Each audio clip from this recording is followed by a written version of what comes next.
Join me as I dive into the world of indigenous cultural practices and challenge myself to understand and react to these eye-opening traditions. I'm a shaman, and I've had the privilege of being connected to indigenous practices for a long time. As someone who's deeply respectful of these traditions, I want to share my unique perspective on the cultural practices I'll be reacting to today.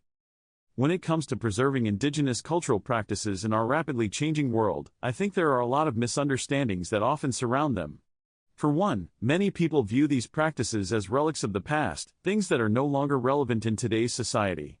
But the truth is, these practices are incredibly valuable and offer insights that are more relevant than ever. Another misconception is that these practices are somehow lesser than, or even primitive compared to modern Western culture. But that simply isn't true. Indigenous cultures have a depth of knowledge and understanding that's been developed over thousands of years, and it's something that we can all learn from. Furthermore, many people don't realize that indigenous cultural practices are often closely tied to the land and the natural world. They're not just abstract concepts, but rather they're deeply rooted in the physical world and the relationships between humans and the environment. In a world that's facing environmental crisis after crisis, I think we could all learn a thing or two from indigenous cultures about how to live in harmony with the natural world. The indigenous cultural practices I'll be reacting to today are all rooted in a deep sense of respect for the land and for the community. They're practices that emphasize connection, reciprocity, and balance, and they offer a powerful alternative to the dominant Western worldview. One practice that I want to highlight is the use of sacred bundles in many indigenous cultures.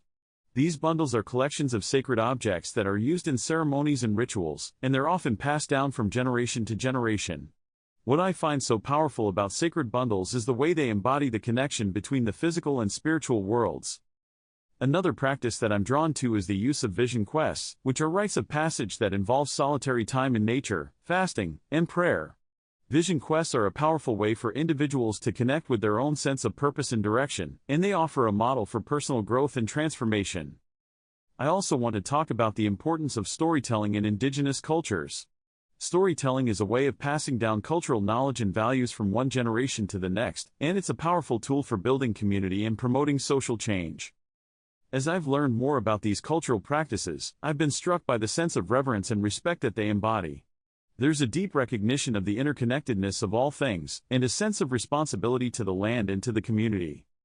One of the most powerful moments of revelation for me was when I realized just how much indigenous cultures have to teach us about living in balance with the natural world. In a world that's facing climate crisis, I think this is a lesson that we desperately need to learn. As I've explored these cultural practices, I've been struck by their beauty, their wisdom, and their relevance to our contemporary world. They offer a powerful alternative to the dominant Western worldview, and they remind us of the importance of living in harmony with the natural world. In conclusion, I hope that this video has given you a glimpse into the beauty and wisdom of indigenous cultural practices. These practices offer a powerful model for living in balance with the natural world, and they remind us of the importance of community, reciprocity, and respect. Thanks for watching, and I'd love to hear your thoughts in the comments about what you learned from this video. Don't forget to tune in next time when I'll be exploring another fascinating aspect of indigenous culture.